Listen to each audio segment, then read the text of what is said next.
ఇప్పుడు నీ health condition గురించి నువ్వు మాట్లాడను, పాప గురించి మాత్రమే మాట్లాడతా అని అనడానికి రీజన్? రీజన్ అంటే మేడం, ఇప్పుడు నా హెల్త్ కంటే నేను పోగొట్టుకున్న బాధనే ఎక్కువ ఉంది.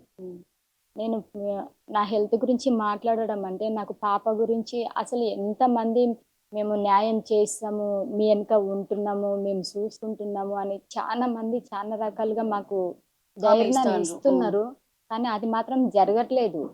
మా పాప చావుకి ఎవరైతే కారణం అయ్యారో వాళ్ళు అరెస్ట్ కావట్లేదు. వాళ్ళు జైల్లో ఉన్నారా లేరా కూడా తెలియట్లేదు. వాళ్ళకి మేము అరెస్ట్ కాదు చేసి మౌనిక, అసలు ఆ టైంలో పాపే లేదు అని చెప్పిన మాటలు అయితే నువ్వు వినుంటావు. నిజంగా పాప లేదా, పాప ఉంటే ఉంది అని నువ్వు ప్రూవ్ చేయగలిగినవా? చేస్తే ఎట్లా చేసినావు? మేడం, నేను ఆ జాతరలో పాప లేదు గొడవలు అని చెప్పినప్పుడు ఆ క్షణమే ఒక వీడియో వచ్చింది. నేను ఎల్లో శారీ పైన ఉన్నా, పాప నా చేతిలోనే ఉంది. నువ్వు ఆ స్పాట్ లో ఉన్నావు? నేను అక్కడే గొడవ జరుగుతున్న సమయంలో అక్కడనే ఉన్నా. లోపల వీళ్ళిద్దరిని కొడుతున్నారు, బయట నేను మా ఆడబిడ్డ ఉన్నాం. పాప 2 నెలల పాపని ఇడిచిపెట్టి తల్లి ఎక్కడన్నా దూరంగా ఉండగలుగుతుందా? పోనీ ఇడిచిపెట్టినా ఎక్కడ వదిలిపెడతావు నువ్వు? మీ అత్తమ్మ దగ్గర, చంద్రకళ దగ్గర లోపల వదిలిపెడతావు? ఆమెను కొడుతూనే ఉన్నారు. తను లోపలే ఉంది ఆ విజువల్ లో. ఈమె మాడపడిచి కూడా అక్కడనే ఉంది. ఇంకెవరు అక్కడ ఎవరి దగ్గర ఇంకెవరికి ఇస్తావు పెడతా? పాపని? నాకు అక్కడ కూడా ఊర్లో కూడా పెద్ద పరిచయం ఎక్కడ లేదు. ఇంకా నేను పాపని ఎవరి దగ్గర పెట్టగలుగుతాను మేడం? ఆ రోజు మొత్తం పాప నా దగ్గరనే ఉంది. వాళ్ళు పాప లేదు అన్నప్పుడు ఒక వీడియో కూడా మళ్ళీ వెంటనే వచ్చింది. చూపించిండ్రు. పాప ఉంది అక్కడ, నేను కనిపిస్తున్నా. లేదు అని వాళ్ళు ఏదో చెప్తే నేను ఎట్లా ఉంటాను? మీ హస్బెండ్ మీద దెబ్బలు పడ్డాయి, మీ హస్బెండ్ వాళ్ళ అన్నయ్య మీద దెబ్బలు పడ్డాయి, అంతే కదా? మీ బావ మీద, నీ భర్త మీద దెబ్బలు పడ్డాయి బాగా. మీ లేడీస్లలో ఎవరెవరి మీద దెబ్బలు పడ్డాయి? అందరినీ కొట్టిరు మేడం. అందరినీ జుట్టు పట్టి కొట్టడము, ఎక్కడంటే అట్లా టచ్ చేయడము, ఇట్లా మాది అట్లా ఇట్లా చెప్పి కొట్టడము, అందరినీ కొట్టిర్రు. ఫస్ట్ వాళ్ళిద్దరిని, మా బావగారిని, మా యారల్ని కొట్టిర్రు. ఇంకా వాళ్ళు కొంచెం దాటుకున్నారు, ఇంకా దెబ్బలు తట్టుకోగలిగినరు. ఇంకా తర్వాతకి వీళ్ళిద్దరిని లోపల కొడుతున్నారు. బయట మేము మాడపడుచు నేను కొట్టొద్దు అని బయట అడుగుతుంటే ఇంకా వాళ్ళు కొంచెం గలీజ్గా మాట్లాడుకుంటా, ఇంకా వాళ్ళు మొగతనం చూపిస్తాము అది ఇది అని చెప్పేసి అట్లాంటి మాటలు కూడా మాట్లాడింది.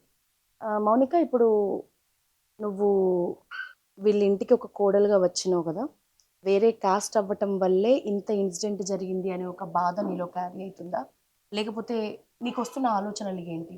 ఇంత ఇన్సిడెంట్కి కారణం అంటే ఏం చెప్తావు? మేడం, మాకంటే ముందు మా ఆడపడుచు పెళ్లి చేసుకుంది ఎస్సీ అబ్బాయిని. అంతకుముందు మా బావగారు కూడా ఎస్సీ అమ్మాయినే చేసుకున్నారు. నేను కూడా మా ఆయన నేను ఇట్లనే చేసుకున్నాం. అన్ని వాళ్ళ ఊర్లో అంతగా మంచిగానే ఉన్నారు. వచ్చింది ఏంటంటే గొడవ 100 రూపాయల దగ్గరనే. వాళ్ళ మనసులలో ఏముందో అని మాత్రం నేను చూడలేను కదా మేడం. అక్కడ 100 రూపాయలు ఇస్తేనే దర్శనానికి రావాలి అని చెప్పి. ఇప్పుడు నువ్వేమంటున్నావు, ఇంతకు ముందు కూడా మీ ఫ్యామిలీలో ఎస్సీ అమ్మాయిల్ని అబ్బాయిల్ని పెళ్లి చేసుకున్నా ఎప్పుడు పెద్దగా ఇష్యూస్ ఏం జరగలే, ఊర్లో అందరూ కలుపుకుపోయిండ్రు, మంచిగానే ఉన్నారు. కేవలం 100 రూపాయల దగ్గరే ఇంత పెద్దగా జరిగిందా? 100 రూపాయల అంటే ఊళ్ళలో కూడా మేము చేసుకున్నాం, మేము మ్యారేజ్ చేసుకోక ముందు కూడా మంచిగా ఉన్నారు. అంటే వాళ్ళు బయట పెట్టలేకపోయారు, వీళ్ళు ఇట్లా అయితే మేము టెంపుల్స్ లకి రానికపోవడము, మనుషులు ఇట్లా దగ్గరగా ఉండి అప్పుడు మాట్లాడేవాళ్ళు ఆ మ్యారేజ్ కాకముందుకు. ఇప్పుడు దూరం నిలబెట్టి మాట్లాడుతున్నారు ఊళ్ళలో కూడా. ఏదో మాట్లాడనట్టు దూరంగా ఉండి చులకరణంగా చూడడము, వాళ్ళ చూపులనే అర్థమవుతుంది మేడం ఫేస్ రీడింగ్ ఏందనేది. అంటే మేము ఈ మ్యారేజ్లు చేసుకున్నాం కాబట్టే ఊళ్ళోనే దూరం పెట్టారు. అట్లాంటి టెంపుల్లకు కూడా రానిస్తారా మేడం? అక్కడ జరిగింది కూడా అదే 100 రూపీస్ అడిగితే మేము ఇచ్చేవాళ్ళమేమో, కానీ వాళ్ళు క్యాష్ అది చేసారు కదా మమ్మల్ని. 100 రూపీస్ అడగడంతో పాటు క్యాష్ కూడా చేసారు కదా. మేము 100 రూపీస్కి మరీ 100 రూపాయలు లేనంత అది కదా. ఒక రోజు పనికి వెళ్తే మాకు 5 మంది ఉన్నాం, 5 మందికి 500 రాలేవా?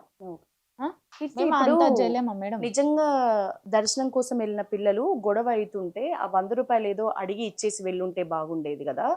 పాపని తీసుకెళ్లి వాళ్ళ కాళ్ళ దగ్గర పెట్టాల్సిన అవసరం ఏమొచ్చింది? మా అమ్మని మా తమ్ముని లోపలేసి కొడుతున్నారు మేడం. అక్కడ ఎంతమంది 14 మంది 20 మంది ఉన్నారు.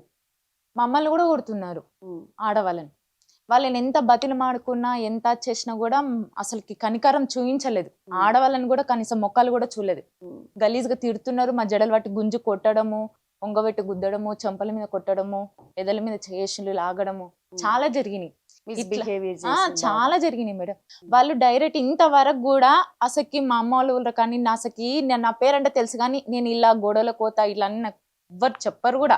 మీరు రిక్వెస్ట్ చేసుకున్నా కూడా నా గురించి ఎవ్వరు చెప్పరు కూడా. ఉమ్. అట్లాంటిది నేను వాళ్ళ మీద చెయ్యక ముందుకే వాళ్ళే మా మీద చెయ్యేసి మా గురించి బ్యాడ్ గా మాట్లాడంతా చేసిరు. ఉమ్. 1000 జనాభాల మేడం, ఒక ఊళ్ళో మాట్లాడినా సరే అది పర్సనల్ గా పోతుంది. అవును 1000 జనాభాల అసలుకి ఎంత మంది వస్తారు కదా జాతరలో, అంత మందిలో గలీజ్గా మాట్లాడితే ఏ ఆడది ఒప్పుకుంటది మేడం అసలుకి? ఇంట్లో కట్టుకున్న వాడే ఒక మాట అంటేనే ఒక్కోసారి ఓడ్చుకోలేదు ఆడది. ఉమ్. అట్లా అంత మందిలో అంటే ఎట్లా ఓడ్చుకుంటది? ఆయన కూడా మా అమ్మ మా తమ్ముడు కొడుతున్నాను కూడా మేము ఓడ్చుకున్నాం, ఏడ్చినాం, అన్ని అనుభవించినాం అక్కడ. ఉమ్. వాళ్ళు వదిలిపెట్టకపోతే నేను ఈమె మా మరదలు కాలు పట్టుకున్నాం, మొక్కినాము, లోపల ఉన్న వాళ్ళతో మొక్కిచ్చినాం, ఇక్కడ మేము కూడా మొక్కినాం. కీర్తి ఇప్పుడు పాపను పెట్టాల్సి వచ్చింది కాబట్టి మీరు పెట్టిండ్రు.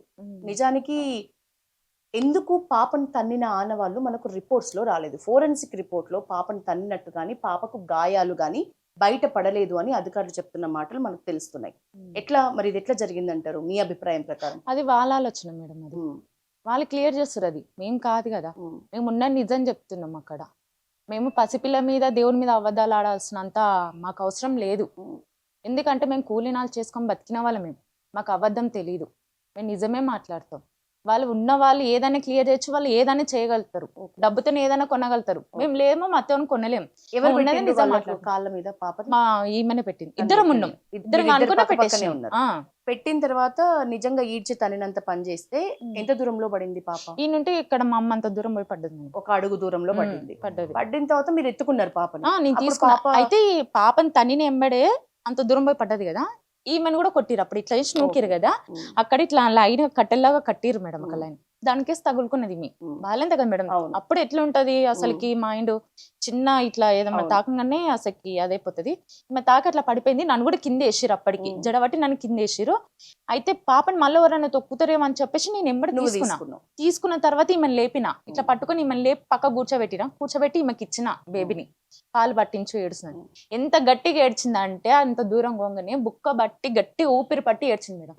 ఏడుపు ఆపిందా నువ్వు పాలు ఇవ్వడానికి పోయినప్పుడు? పాలు ఇచ్చినా కూడా అయ్యాడు పాపలేదు మేడం. పాలు ఇక్కడ పట్టుకుంది ఆ. కానీ వదిలిపెట్టేసింది. ఓ. తాగినంత తాగేసింది, మళ్ళీ వదిలిపెట్టేసింది. ఏడుపు మాత్రం ఏడు పాపలు ఎంతసేపు ఏడిచింది? ఏడ్చింటది మేడం, గంటన్నర సేపు అప్పుడు నీ ఒళ్ళోనే ఉంది. నా దగ్గరనే ఉంది. ఏడుపు మాత్రం ఆపలేదు. గంట సేపు ఏడుస్తున్న టైంలో మీరు మాకు ఒక చాయిస్ లేదు మేడం. అక్కడ మమ్మల్ని వదిలిపెడితే కదా, లోపల వీళ్ళిద్దరు ఉన్నారు, మమ్మల్ని ఏం బయట పెట్టుకున్నారు. మమ్మల్ని అక్కడ జరగనిసలేక రానిసలేరు. అక్కడ ఉన్న జనాభా కూడా ఆపడానికి వస్తే వాళ్ళ మీకు కూడా రివర్స్ అయ్యారు. వీళ్ళు ఎవరైనా వీడియోలు తీస్తున్నా కానీ అది చేస్తాము, ఫోన్లు గుంజుకోవడం, వాళ్ళ మీకు రివర్స్ అవ్వడం. నీకేం తెలుసురా, నువ్వు మా ఊరుని వారా, నీకేం తెలుసురా కొడుకు అని చెప్పేసి వాళ్ళని కూడా గలీజ్గా తిట్టేసారు. ఎందుకంటే అక్కడ ఉన్నది వీళ్ళ సమస్య కదా అక్కడ.